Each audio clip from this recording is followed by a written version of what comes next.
Louvado seja Deus. Irmãos, minha voz está um pouquinho rouca, não sei se já deu para perceber, está todo congestionado, mas nós vamos conseguir vencer aí esse tempo juntos aqui, na meditação da palavra do nosso Deus. Está dando tchau para o pai ali? É quem? É o do Hilo.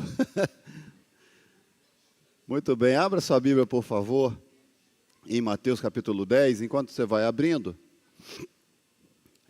só informando que esse final de semana, o pastor Ezequias está ali em Cuiabá, na Igreja Batista Casa na Rocha, ali em Cuiabá, ele que já esteve durante a semana dando aula no Seminário Teológico Batista, também em Cuiabá, e esse final de semana pregando nessa igreja.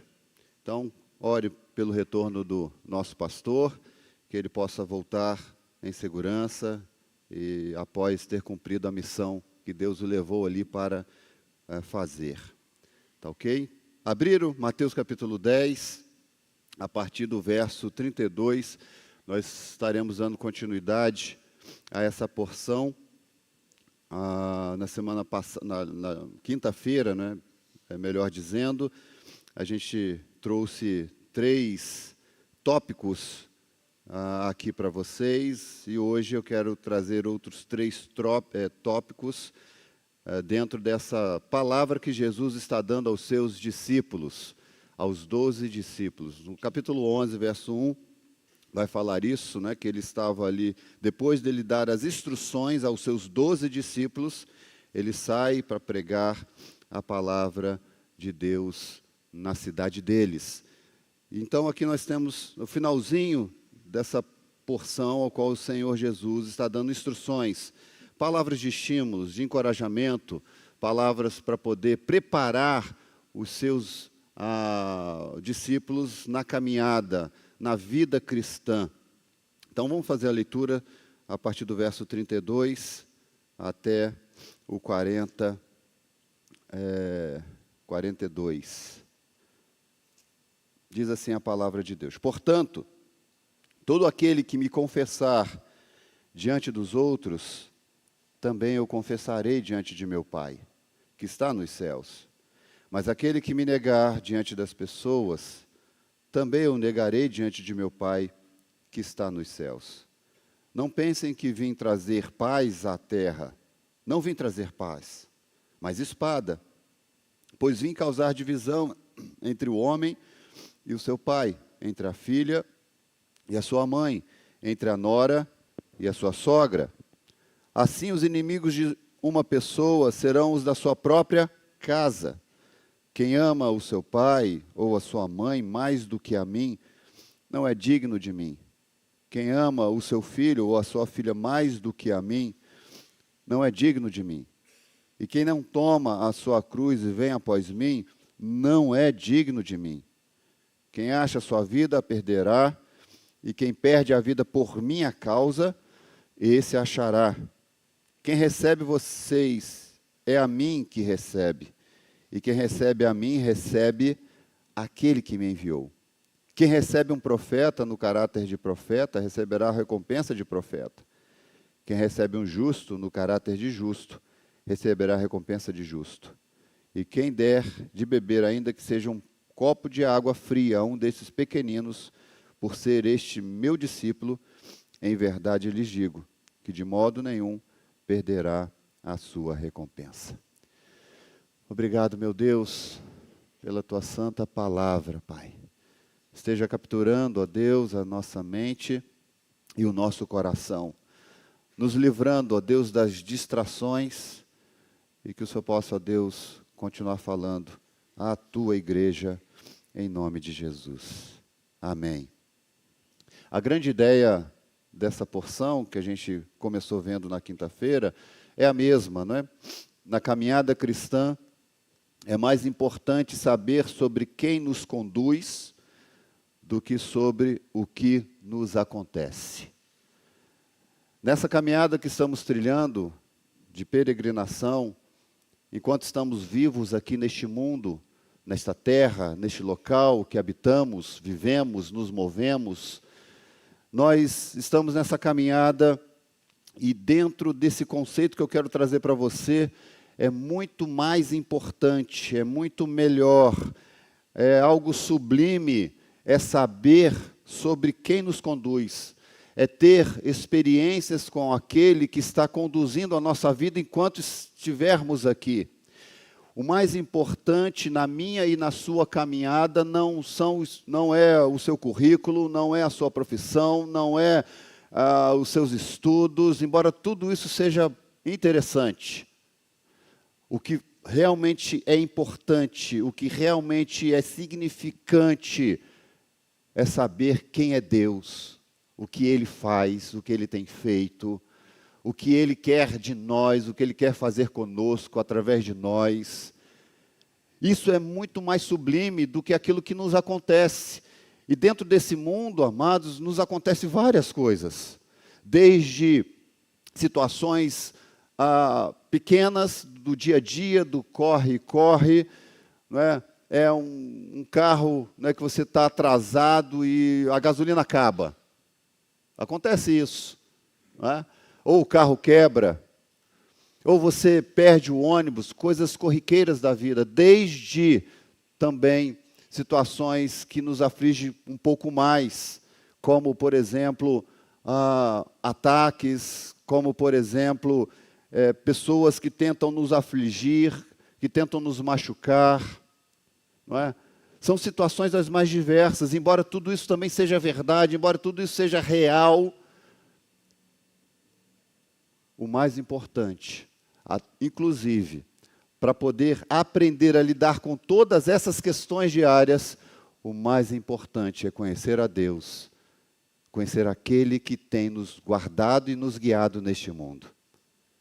É colocar, quando nós entendemos isso, é colocar o coração alinhado com o Senhor, para lidar com as demandas da vida, para lidar com os ataques da vida, para lidar com as perseguições da vida, para lidar, inclusive, com situações que fogem do nosso controle, enfermidades e outras situações mais.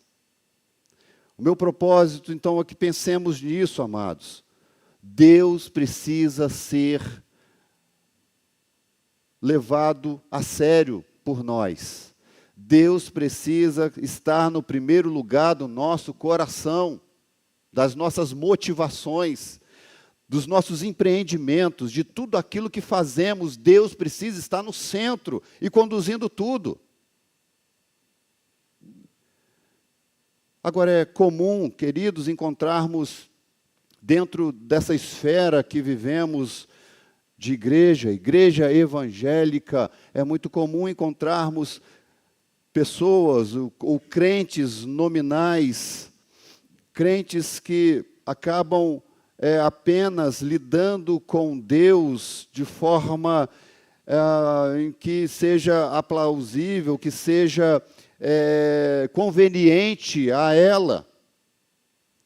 É comum encontrarmos pessoas que acabam nessa busca de relacionamento com Deus, ficar muito no superficial, sem querer adentrar na profundidade do que o Evangelho exige de nós,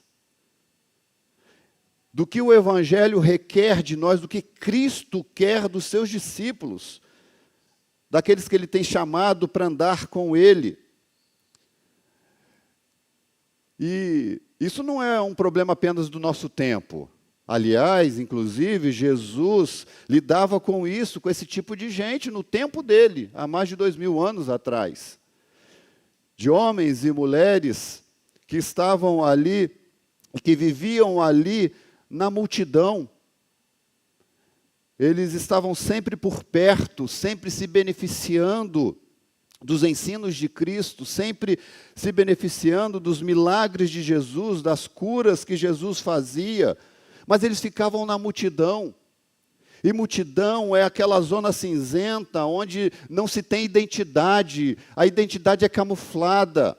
A multidão, você não sabe o nome, você não sabe quem são, porque está ali naquela zona cinzenta.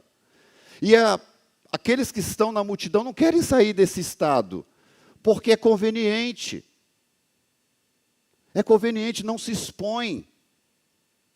Mas querem obter, mas querem, sabe, aquilo que Cristo proporciona, sem se mostrar, sem pagar um preço, sem se colocar à disposição do Senhor.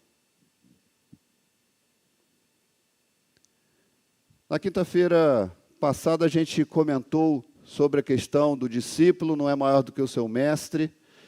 Nós falamos que a mensagem é maior do que os mensageiros. E nós falamos que o temor a Deus precisa ser maior do que todos os outros temores. E nessa noite eu quero tratar de outras 3 sentenças. E a primeira delas é: quem não rejeita Jesus será recomendado por Ele diante de Deus, o Pai. Quem não rejeita Jesus. Por isso que o texto começa dizendo, verso 32, portanto, todo aquele que me confessar diante dos outros, ou diante dos homens, também eu confessarei diante de meu Pai que está nos céus. Meu Pai que está nos céus. E o 33, mas aquele que me negar diante das pessoas, também eu o negarei diante de meu Pai que está nos céus. É interessante que essa palavrinha confessar, ela é uma junção de 2 outras palavras, homo e logos.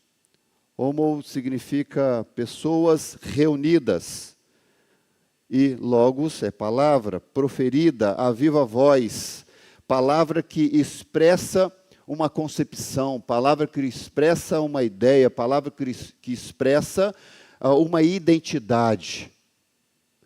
Então, em outras palavras, confessar diante das pessoas, confessar diante dos homens, tem a ver com isso, daquele que se coloca na posição de confessar, de viver, de expressar com a sua vida a quem ele serve, a quem ele segue, para quem ele presta contas. Essa é a ideia. O discípulo amado e querido irmão é aquele que expressa às pessoas ao seu redor que ele tem um Senhor acima de si mesmo. Esse Senhor que governa a vida dele, que governa os seus interesses, que governa as suas motivações. Confessar Jesus Cristo diante dos homens é muito mais do que falar: Jesus, eu amo você, ou Jesus te ama. É expressar com a vida, é expressar com a mente, o coração, a vontade, como um todo, quem você serve, quem você é no meio da multidão. E aí você sai dessa zona da multidão, dessa zona cinzenta, e você então tem uma identidade, você se expõe, você se expressa, você se coloca sobre uma condição ao qual aqueles discípulos naquele tempo, muito pior do que hoje aqui, em Angra dos Reis, por exemplo, embora falar que é cristão em outros lugares é também algo terrível, porque você coloca a sua cabeça a prêmio, em países perseguidos e tudo mais, a gente conhece muito bem isso, mas expressar, confessar Jesus Cristo, amados, é justamente isso, sair do anonimato. Sair do anonimato, custe o que custar. Custe o que custar. Não é apenas, eu sirvo a Jesus. Não é apenas isso. Mas é servir a Jesus pagando o preço de servir a Jesus. É servir a Jesus sabendo de que você pode sim ser perseguido. Quem sabe Deus, nessas campanhas que nós temos feito aqui, Ele chame alguns de nós para ir para lugares áridos, sombrios, para pregar o Evangelho. Quem sabe, nessa campanha, por exemplo, que vamos começar agora mês que vem, Deus nos chame alguns dos nossos aqui para ir para lugares que não sejam tão agradáveis assim, dentro do próprio Brasil. Com tantas pessoas carentes, crianças, homens, mulheres. Servir a Jesus, então confessar Jesus é se colocar à disposição dEle. para dizer: Deus, Jesus, faz da minha vida o que o Senhor quiser. Para onde o Senhor quiser me levar, eu vou. Pagar o preço, mesmo que esse preço que se paga para confessá-lo diante dos homens venha trazer algum tipo de sacrifício pessoal, familiar.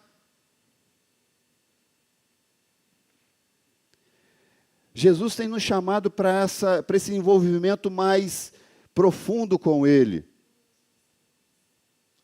de confessá-lo, de viver para Ele, de segui-lo, de pessoas que se interessam por aquilo que interessa a Jesus, de pessoas que negam aquilo que não interessa a Jesus.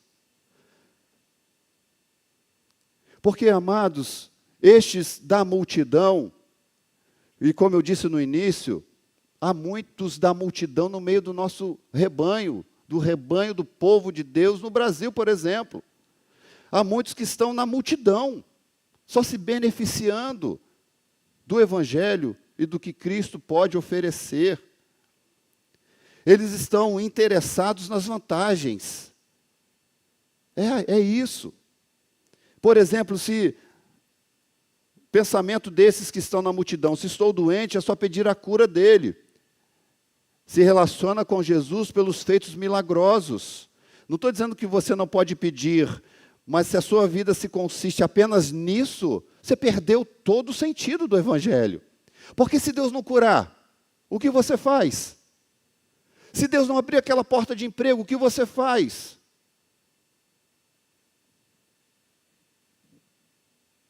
Se estou desempregado, por exemplo, coloquei aqui, é só pedir aquela porta de emprego que eu quero. Se relaciona com Jesus por interesses pessoais. Se estou precisando de alguma coisa que me interessa, eu tenho um gênio da lâmpada que vai resolver todos os meus problemas. É um relacionamento com Jesus, impondo a vontade.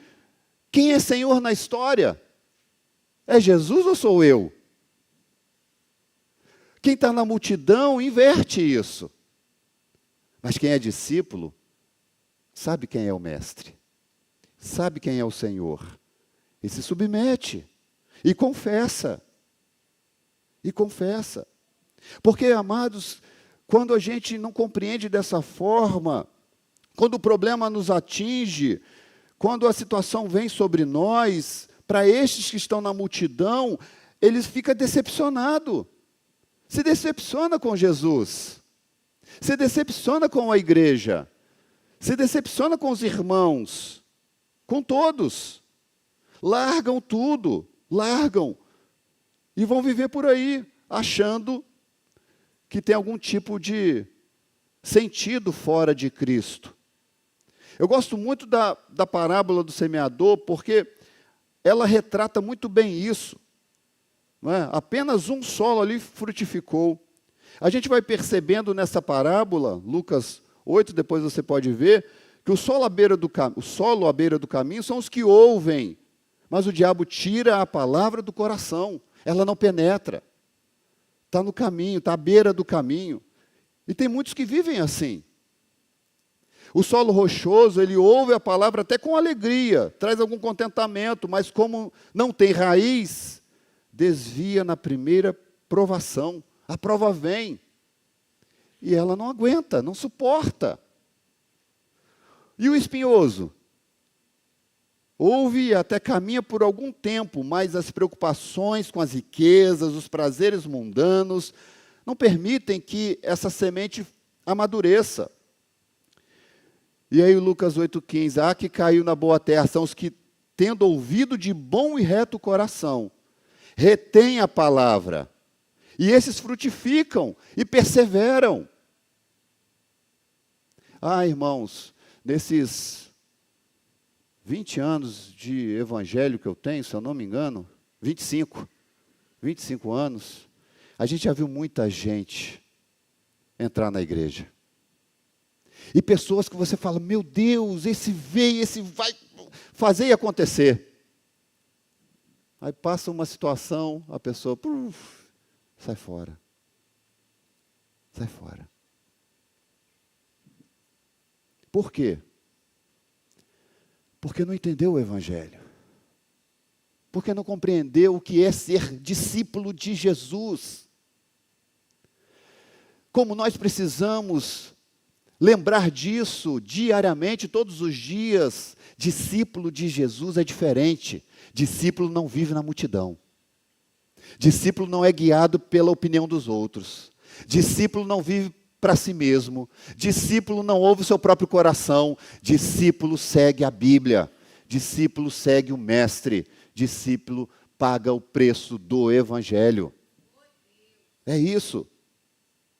E Jesus está chamando discípulos que rompam com o mundo e as suas facilidades para segui-lo. Jesus está chamando discípulos dispostos a trocarem todos os amores por um amor exclusivo, que é o amor por Ele em primeiro lugar.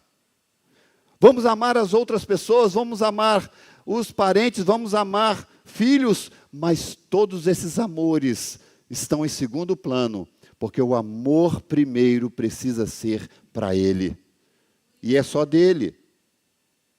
E o Senhor, amados, já nos deu toda a garantia para que nós, discípulos, possamos ser fiéis a Ele, nesse estabelecimento que Ele tem proposto para nós do discipulado. Por exemplo, lá no verso 19, Jesus disse que o Espírito Santo iria ajudá-los sobre como falar e o que falar. Jesus fala para eles lá, olha, não se preocupem, o Espírito Santo vai ajudá-los como falar e o que falar. Nós vamos ver Jesus mais à frente animando-os e prometendo que o Espírito Santo seria consolador até que ele estivesse voltando. É uma prerrogativa de um cuidado do Senhor para que então não nos deixemos sem algum tipo de amparo, porque o Espírito Santo desce e habita em nós e nos conduz, e nos anima, e nos faz então caminhar. Estamos de pé, amados, porque o Espírito Santo de Deus está conosco e nos ajudando nas nossas limitações. Ele nos ajuda até nas nossas orações. Não é verdade? É o Espírito Santo de Deus que faz isso. E até mesmo sobre os pecados dos seus discípulos, Jesus dá uma palavra de esperança, para sabermos lidar com ele nessa caminhada, para segui-lo. Lá em 1 João 2,1, filhinhos meus, estas coisas vos escrevo, para que não pequeis. Se todavia alguém pecar, temos o advogado junto ao Pai, Jesus Cristo, o justo. Jesus é aquele que está disposto e disponível até mesmo a receber o nosso perdão, o nosso arrependimento, melhor dizendo. Por isso que ele fala, todo aquele que me confessar diante dos homens, eu confessarei diante de meu Pai, que está nos céus. Mas aquele que me negar diante dos homens, também eu não negarei diante de meu Pai, que está nos céus. Quem nega a Jesus, amados, é porque nunca teve um encontro com Ele genuíno. Eu não tenho dúvidas disso. Quem nega ao Senhor Jesus é porque não entendeu e não foi tocado de uma forma profunda com essa graça maravilhosa que nos leva ao entendimento de que a vida sem Cristo é absolutamente terrível e nos leva a uma prisão existencial. Por isso que ele fala isso, olha, quem não rejeita Jesus será recomendado por ele diante do Pai. Quem não rejeita. O segundo ponto é o custo de viver para Cristo, amados, é altíssimo. O custo é altíssimo, porém, não existe outra forma melhor de viver. Não existe. Não existe. Talvez, para aqueles que não nasceram no Evangelho, como é o meu caso e de muitos aqui, isso está muito claro na nossa mente. Está muito claro. Não é? Está muito claro. De onde o Senhor Jesus me tirou, e tirou muitos de vocês aqui, não tem como negar de que vale muito a pena servir ao Senhor e pagar o preço que for para segui-lo em todo o tempo. Em todo o tempo. E mesmo para aqueles que nasceram no Evangelho, também tem essa consciência, talvez sendo privado de muita coisa, mas a consciência da morte eterna. Porque tem que confessar Jesus, seja você nascido no Evangelho ou não. O final de tudo são esses dois caminhos que existem apenas. Um é o largo, o outro é o estreito. Não tem como negociar isso. Meus amados e queridos, vale muito a pena viver para Jesus. Vale muito a pena.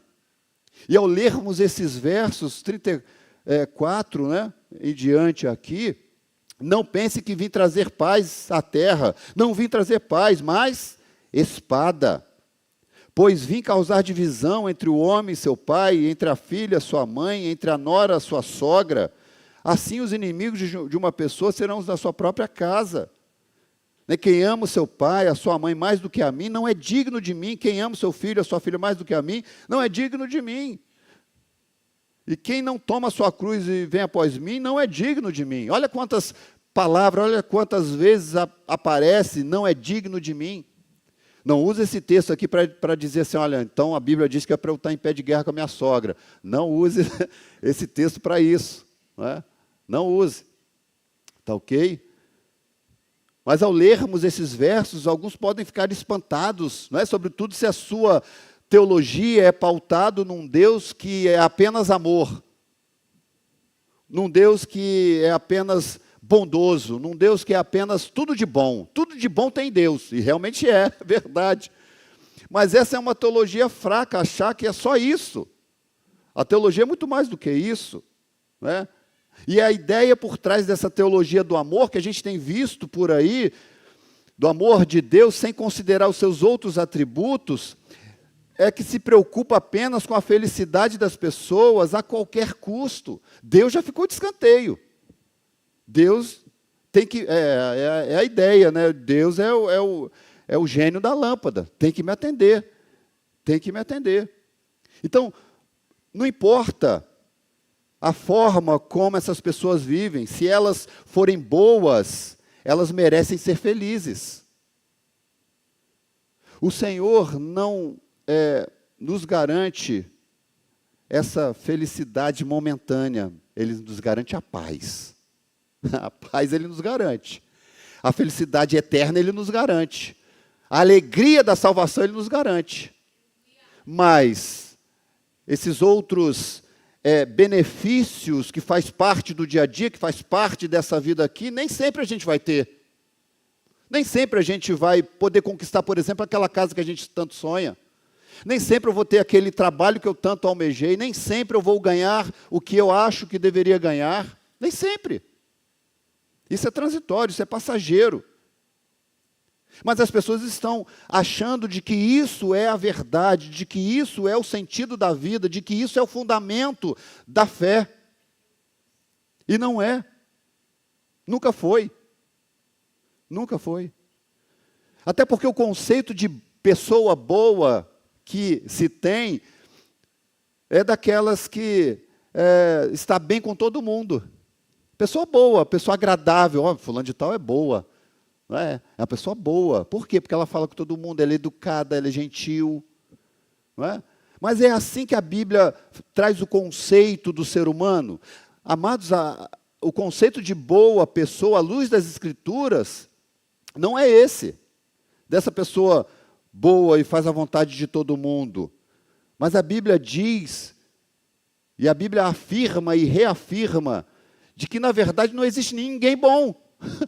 Porque todos pecaram e estão distantes da glória de Deus. Não há um justo sequer na face da terra. Não há. Então o problema em pensar num Deus que aceita tudo em nome do amor é que tira o Evangelho da vida das pessoas. E se o Evangelho sai da vida das pessoas, o que fazer quando as aflições vêm sobre nós? O que fazer quando eu não sou atendido? O que fazer quando a minha vontade não é feita? Sabe o que acontece? O que acontece é que eu acabo, então, me transtornando porque a minha vontade não está sendo feita. Porque o que eu quero que aconteça não é o que está acontecendo. Eu me frustro. Essas coisas passam a ser um ídolo no meu coração. E quando um ídolo não é satisfeito, você entra numa situação delicada. Você briga, você esbraveja, você tumultua tudo, quando a nossa vontade não é satisfeita. Isso não é o Evangelho.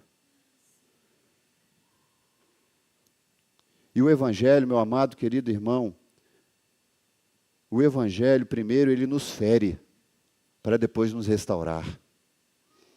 O Evangelho, primeiro, mostra as nossas mazelas, para depois nos perdoar. O Evangelho mostra o quanto eu estou distante de Deus, para eu poder me reconciliar com Ele. Isso é o Evangelho. O Evangelho é isso. Mostra a nossa incapacidade de se aproximar de Deus. E, ao mesmo tempo, mostra o meio que é possível para isso acontecer, que é Jesus Cristo. Isso é o Evangelho. Por isso que eu li com você o verso 34. Não penseis que vim trazer paz à terra, mas vim trazer a espada. Porque Jesus vem justamente para tirar esse conceito do ser humano de que todos os caminhos levam para Deus, não é? De que basta eu ir na igreja no domingo, que está tudo certo, Deus me aceita. Se eu não roubei, não matei, não fiz nada de muito grave, eu estou com o Senhor. Se eu morrer, eu vou para o céu. Não, não é isso. Embora a gente precisa olhar e enxergar que sim, Deus veio trazer paz ao nosso coração. E vários textos a gente vai ver isso, por exemplo, Isaías 9:6. É uma profecia sobre Jesus e lá diz que ele é o príncipe do quê? Da paz. Príncipe da paz. Os discípulos no Sermão do Monte são bem-aventurados por serem portadores e promotores da paz. Em João 14:27 ele diz: deixo-vos a paz, a minha paz vos dou, não dou como o mundo a dá. Mas aqui Jesus fala que não veio trazer paz, mas a espada, justamente porque ele veio dividir conceitos estabelecidos no mundo, de ideias e ideologias equivocadas. Ele veio trazer o reino de Deus. E, inclusive, Mateus tem essa prerrogativa de mostrar Jesus como rei. Rei. E o reino de Deus chegou. E o reino de Deus chegou, que é diferente do reino desse mundo, que é diferente dos valores desse mundo, que é diferente dos conceitos desse mundo. Por isso ele veio trazer espada, veio dividir, veio colocar os pingos nos is. Quem me segue, quem me serve, quem vai morar eternamente, entram dentro desse reino e vive segundo o reino de Deus, embora estando aqui no reino dos homens. É interessante que no Novo Testamento temos 100 expressões que tratam sobre paz. Paz. E Jesus veio promover a paz no homem. Preste atenção nisso. Jesus veio promover a paz no homem, mas isso não significa que teremos a paz dos homens. Esse é o conflito. É isso que Jesus está dizendo. Porque vai haver pessoas no nosso convívio, dentro da nossa própria casa, que vão criar conflitos conosco. Por quê? Porque agora você não é mais, ou não anda mais segundo o curso do mundo. Agora você não faz mais aquilo que todo mundo faz. As pessoas vão te abandonar. E você está disposto a ser abandonado por aqueles que estão próximos a você? Abandonar por quê? Porque você agora serve a Jesus. Não é porque você se voltou para eles, não é porque você virou as costas para ele, não. É porque aquele que habita em você entra em conflito com aquele que não tem Jesus no coração. É isso. Quando alguém encontra Cristo, quando Cristo encontra o coração, meus amados, essa paz que Ele gera em nós, Ele encontra o nosso coração, a crise existencial dá lugar à paz. Por que isso acontece? Porque Jesus Cristo é a solução dos nossos problemas, de todos eles. De todos eles. É claro que na caminhada cristã, dentro dessa santificação progressiva, a gente está no processo. Mas já experimentamos a paz dele, amém? Já experimentamos a reconciliação, o fervor que isso causa no nosso coração. Essa ebulição da graça que vai gerando em nós, sabe, essa alegria, e ao mesmo tempo apaziguando o nosso coração dia após dia, tratando de nós, tratando do nosso coração, nos fazendo a cada dia mais semelhante a Ele. Esse é o propósito. Esse é o propósito. Por isso que é um dos textos que eu assim, mais amo nas Escrituras. É Romanos 5:1. Justificados, pois, mediante a fé, temos o quê? Paz com Deus, por meio do nosso Senhor Jesus Cristo. Há alguém nessa noite que está faltando paz? Está aqui a solução, Jesus Cristo é a paz que eu e você precisamos.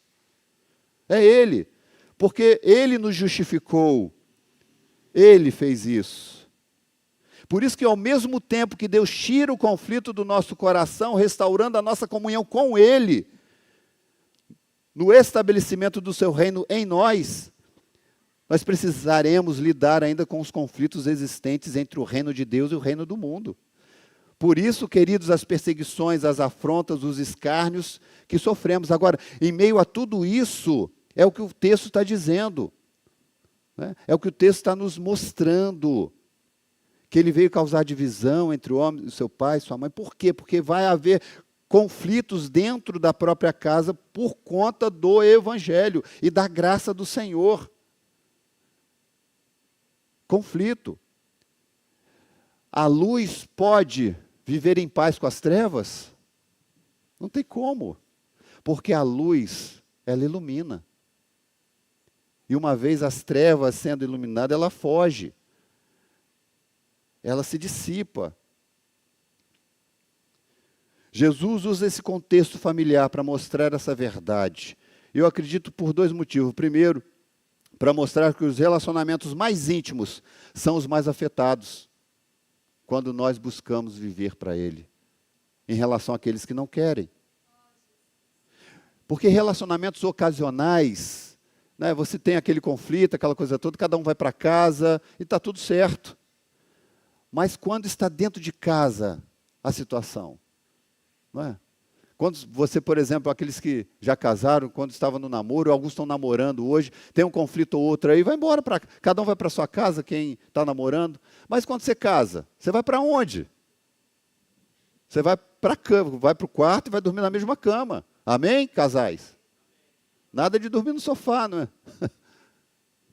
Então, é mais difícil, é mais complicado. O lidar com tudo isso dentro desse lugar mais íntimo, desse relacionamento mais estreito.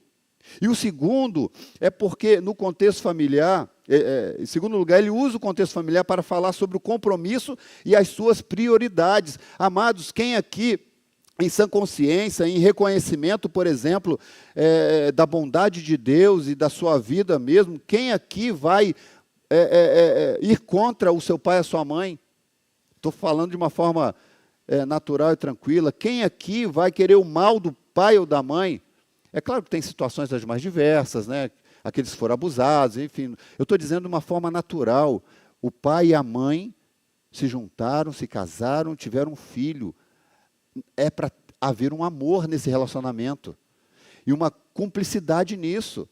Então, o que Jesus está querendo mostrar é de que a prioridade que ele precisa exercer sobre os seus discípulos precisa ser maior do que a prioridade que existe dentro de um relacionamento familiar.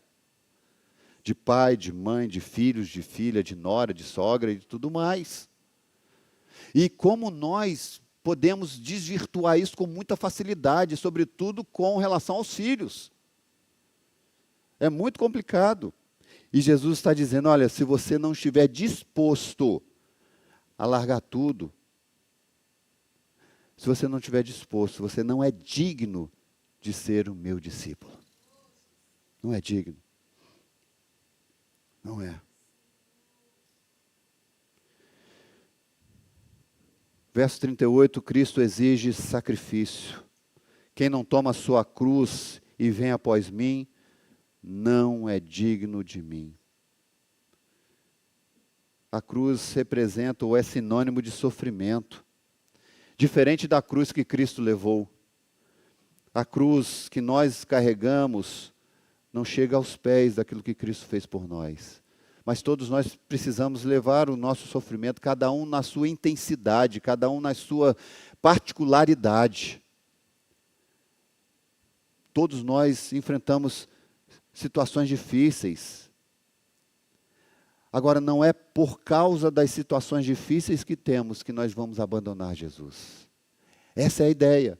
Porque se você abandona Jesus por conta das situações que você vive, discípulo nunca foi.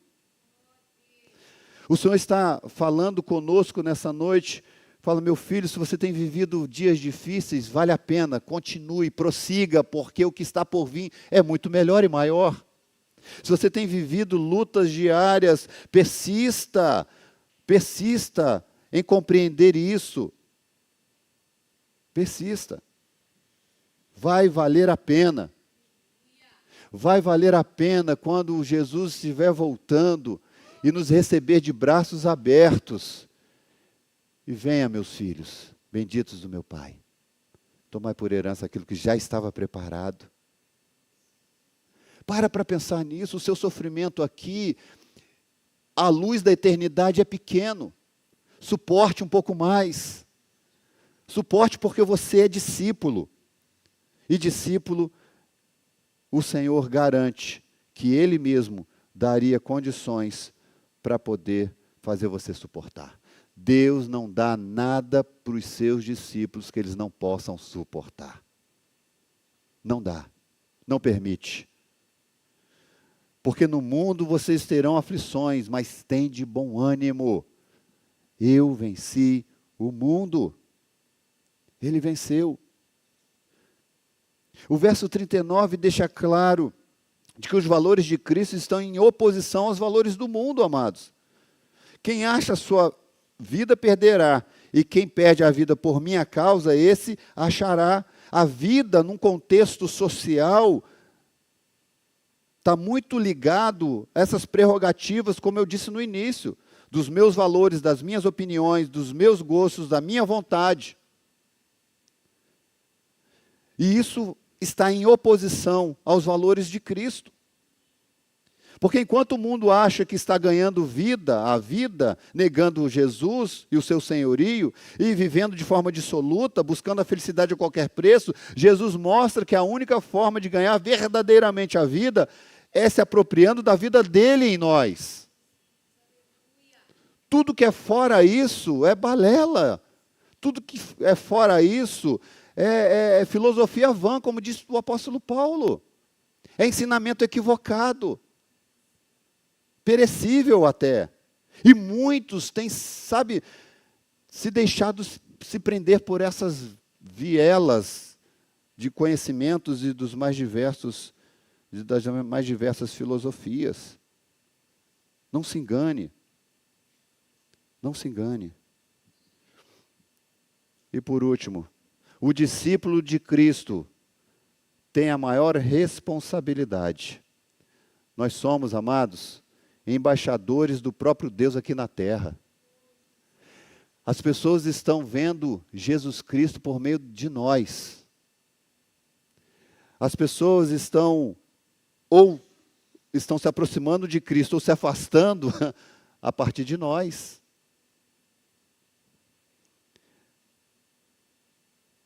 É muito interessante quando a gente escuta, né, de pessoas, de relatos e de testemunhos, de pessoas que vêm a Cristo por perceber ou olhar a vida de um crente em Cristo e ver, poxa, eu quero essa vida que ele está levando ali.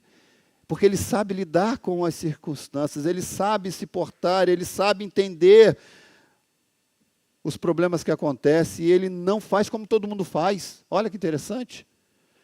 Ele é diferente. Ele é diferente. Para a gente encerrar, 3 verdades nós temos aqui, nesses versos 40 e 42. Quem recebe vocês, é a mim que recebe. Quem recebe a mim, recebe aquele que me enviou. Quem recebe um profeta no caráter de profeta, receberá a recompensa de profeta. Quem recebe um justo no caráter de justo, receberá a recompensa de justo. E quem der de beber, ainda que seja um copo d'água fria a um desses pequeninos, por ser meu discípulo, em verdade lhes digo que de modo nenhum perderá a sua recompensa. Primeiro, o discípulo tem a recompensa de representar aquele que o envia. Olha que bênção é isso. Somos embaixadores de Cristo na terra, representamos Jesus Cristo aqui. Eu e você, pequeninos, eu e você, vulneráveis, eu e você, que de vez em quando temos dor de barriga, que de vez em quando a voz falha, que de vez em quando a gente fraqueja, que de vez em quando não dá vontade de sair da cama, que de vez em quando a gripe nos ataca, que de vez em quando a gente tem medo, quase sempre, né? Medo. Angústia.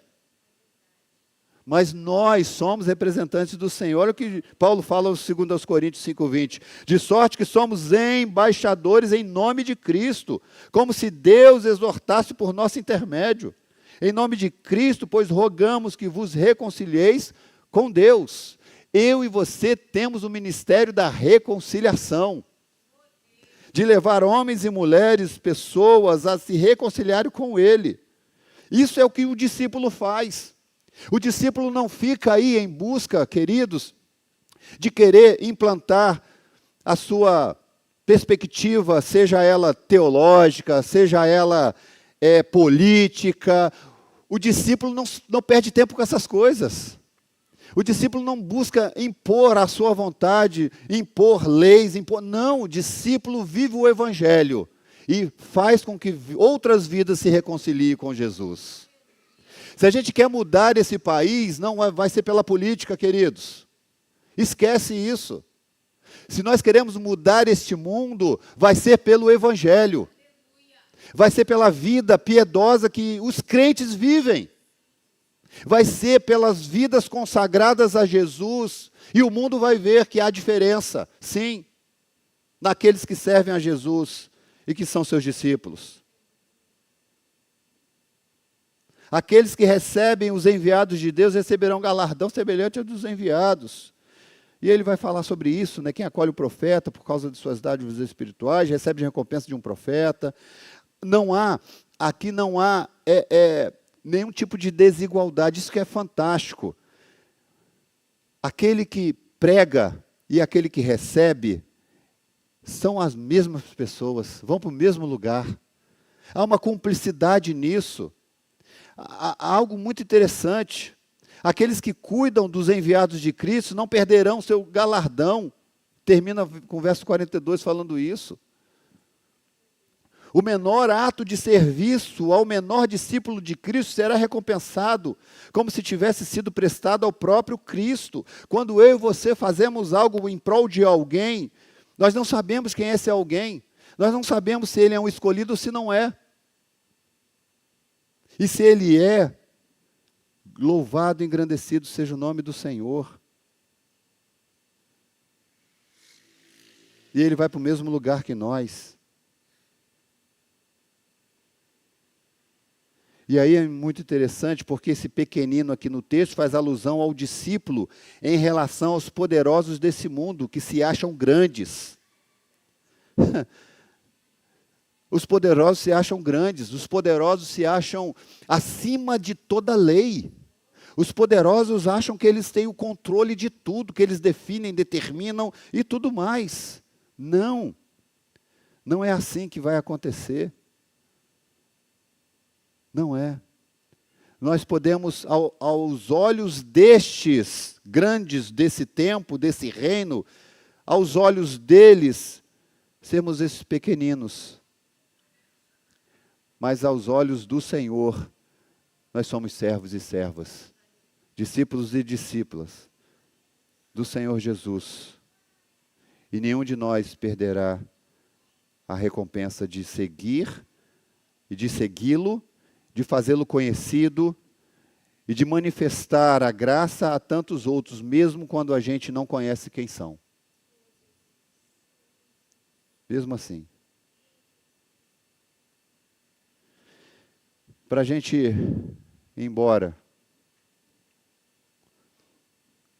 algumas aplicações.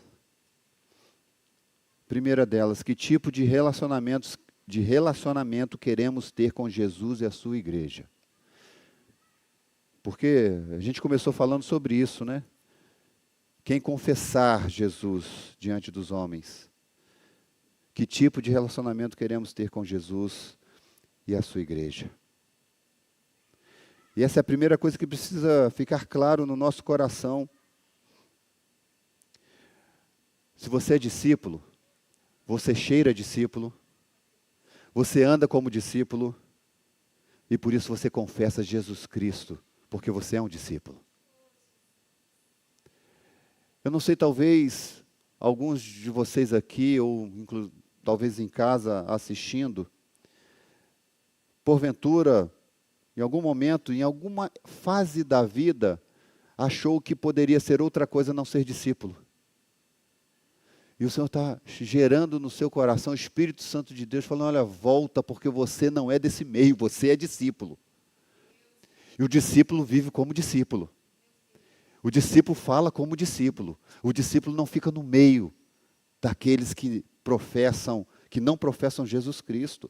Inclusive, o discípulo vai nesse meio para justamente influenciar. O discípulo precisa ser sal e luz desse mundo para salgar e iluminar. E talvez, por algum momento da sua vida e da sua caminhada, você perdeu o sentido de ser discípulo de Jesus.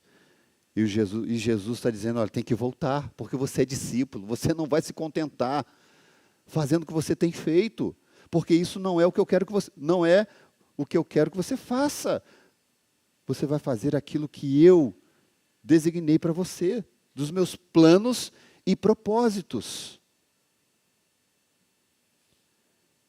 Segundo, estamos de que lado quando o assunto é amor sacrificial? De que lado nós estamos? De que lado nós estamos quando o assunto é esse? A definição de amor ou quando o assunto é a quem eu vou amar primeiro? A quem eu vou me sacrificar? A quem eu vou permitir com que as minhas afeições e emoções estejam escravas? A quem? A Cristo? Ou ao patrão? Ou ao colega? Ou a tantas outras pessoas? O seu amor pelo Senhor, amado e querido, precisa estar acima de todos os outros amores. Seja por pessoas, seja por proeminência, por bens materiais, pelo seu próprio trabalho. Por vezes nós amamos mais essas coisas porque queremos ter um destaque, porque queremos ter proeminência, porque queremos ter algum tipo de relevância neste mundo. Nós estamos deixando de amar a Jesus de forma sacrificial, abandonando aquilo que até mesmo gera prazer no nosso coração, que até mesmo gera contentamento, entre aspas, em nós. Mas isso não é o que, onde o meu coração precisa estar focado. O meu coração precisa estar focado em Jesus Cristo. Nós estamos estudando numa lição, né? A gente está com um grupo, né, na verdade, de discipulado com os homens, já a segunda turma. O primeiro livro é justamente sobre o quê? Relacionamento com Deus. Né? Você fez a lição, Pedro?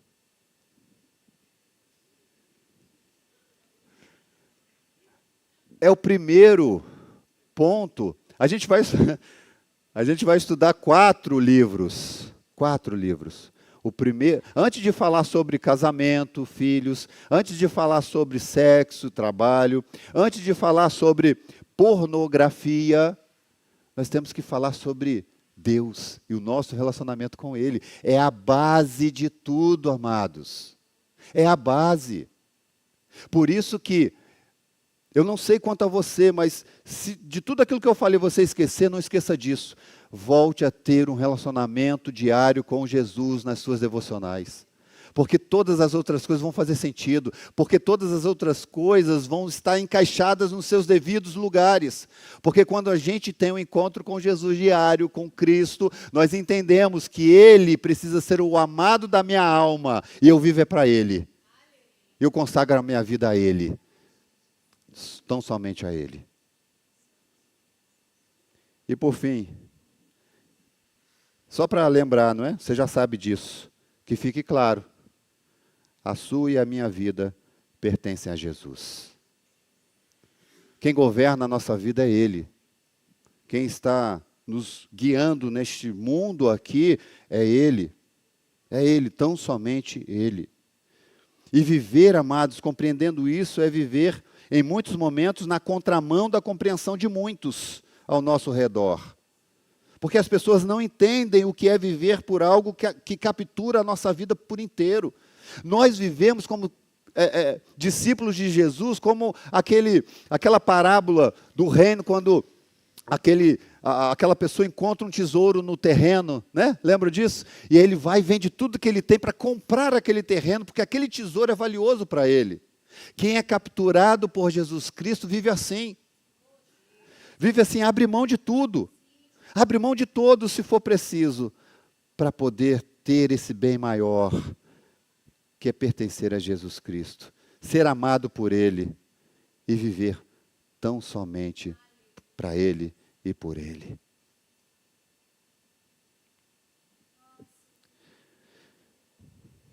Se você é um discípulo de Cristo, você morreu na cruz. Sua vida não é mais governada pelo seu orgulho e nem pela arrogância. Sua identidade agora é a identidade de Cristo.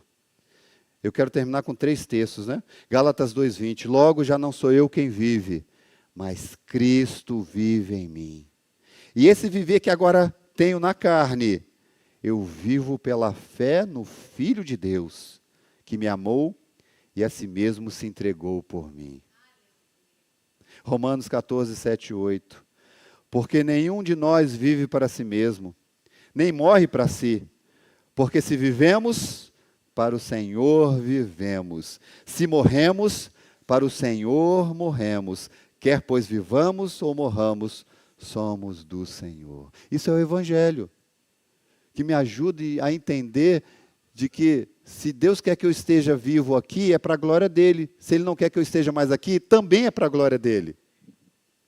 E João 17, 20 e 21. Não rogo somente por estes, mas também por aqueles que vierem a crer em mim, por intermédio da sua palavra, a fim de que todos sejam um, e como és tu, ó Pai, em mim e eu em ti, também sejam eles em nós, para que o mundo creia que tu me enviaste. Louvado seja o nome do Senhor. Quero convidar você a ficar em pé para a gente... Podemos cantar uma canção? Vamos cantar uma canção e pense em tudo isso que a gente tratou aqui nessa noite. Não deixa com que o seu coração saia daqui sem fazer um compromisso com Jesus. Um compromisso com o Senhor Jesus.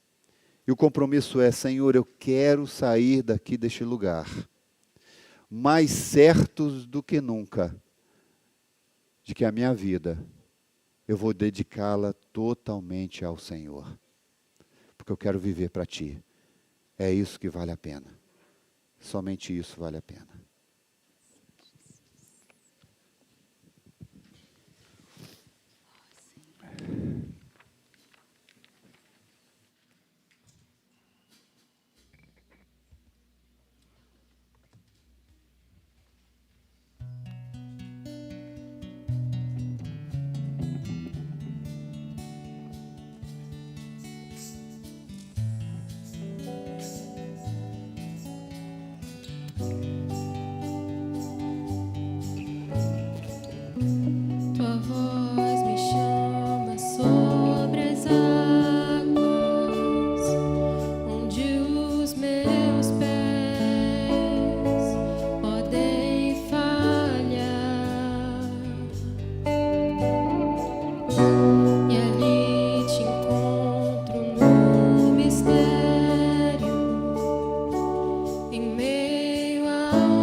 cobre os meus temores, tua forte mão me guiará.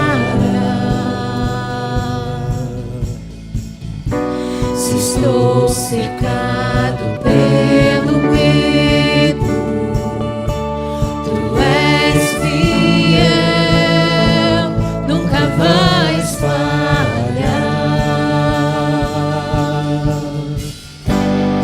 Ao teu nome clamarei,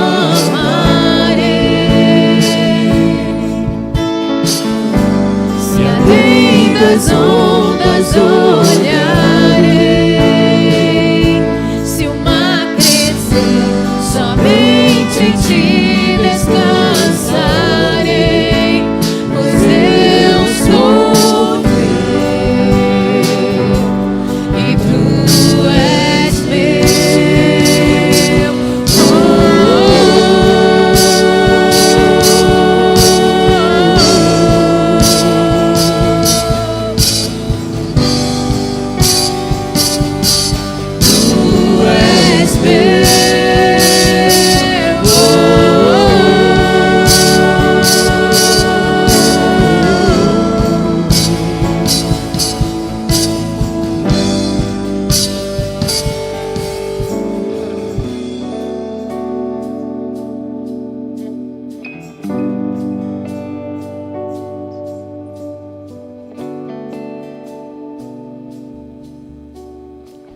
Nós vamos orar daqui a pouquinho. Se você sentir vontade de vir à frente para orar junto comigo, você que quer fazer dessa noite um marco, talvez você esteja aqui se sentindo sozinho, talvez você esteja aqui nessa noite precisando fazer um retorno de volta a Jesus. Talvez você esteja aqui e precisa fazer com que a sua vida com Ele seja restaurada e restabelecida. Quero dar essa oportunidade para você nessa noite. Se quiser, em querendo, vir aqui, eu vou orar junto com você. Não deixe de vir se Deus está tocando no seu coração, para a gente orar juntos. Estamos na mesma caminhada, estamos vivendo os mesmos dilemas deste mundo.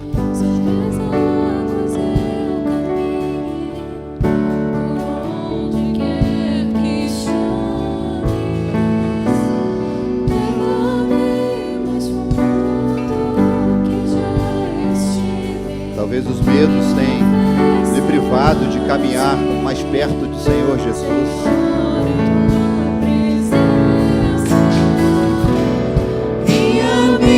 Para que em tudo te confie, sobre as águas eu caminhe, por onde quer que chames, leva-me mais fundo do que já estive, e minha fé será mais firme, Senhor, em tua presença. Para que em tudo eu te confie, sobre as águas eu caminhe, por onde quer que chames, leva-me mais fundo do que já estive, e minha fé será mais firme, Senhor, em tua presença.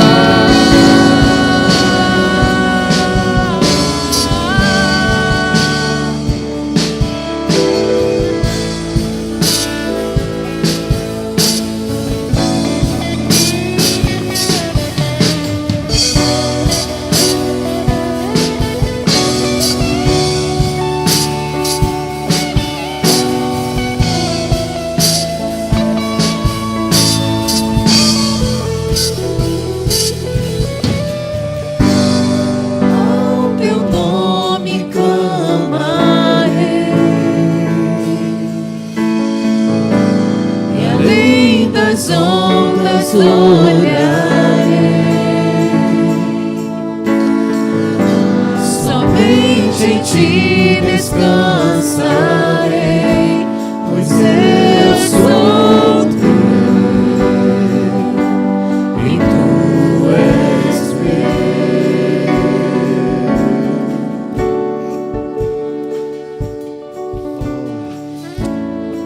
Oh Jesus, como o Senhor é lindo, Senhor. Oh Deus, como só encontramos sentido na vida em Ti, Jesus. Ó Deus, marque as nossas vidas aqui nessa noite com essa convicção, Senhor, Tu és meu, eu sou Teu. Ó Deus, por favor, gera identidades aqui, ó Pai, identidade de discípulo, Senhor. Ajuda, ó Deus, aqueles que, ó Pai, precisam voltar. E louvado seja o nome destes que estão aqui à frente, que, ó Deus, estão aqui nessa noite marcando esse tempo, Pai, de um compromisso com o Senhor, ó Deus, de uma vida voltada para Ti, de uma vida consagrada ao Senhor. Ó Deus, por favor, vá gerando o Espírito Santo de Deus aqui neste lugar. Convicções, ó Deus, de pecados que precisam ser abandonados, de vidas, ó Pai, que precisam largar algumas posturas, algumas ideologias, ó Deus. Ó, em nome de Jesus, faz a Tua obra em nós e continue fazendo, Senhor. Ó Deus, aquiete o coração desses que estão aqui, Pai. Ó Deus, ministra a esses corações todos os dias. Todos os dias, eles, ó Pai, que estão reconhecendo diante de Ti, que não, ó Pai, podem viver sem o Senhor, que não podem caminhar sem a direção do Senhor, que não podem viver sem a Tua direção e presença. Muito obrigado, Pai, por esta noite, pelo culto que estamos prestando ao Senhor, que o Senhor tenha recebido, Pai, e que o Teu nome continue sendo glorificado. E que o Teu nome continue sendo grande, e que o Teu nome continue sendo santo como é, e que nós possamos, dia após dia, reconhecer a Tua santidade e vivermos para o Senhor, em nome de Jesus. Amém, amém, amém. Louvado seja o nome do Senhor. Volte para o seu lugar, pode sentar, ore silenciosamente. Deus abençoe a sua semana. E você saia daqui na certeza de que Jesus Cristo jamais abandona os seus discípulos. Vá na paz do Senhor Jesus.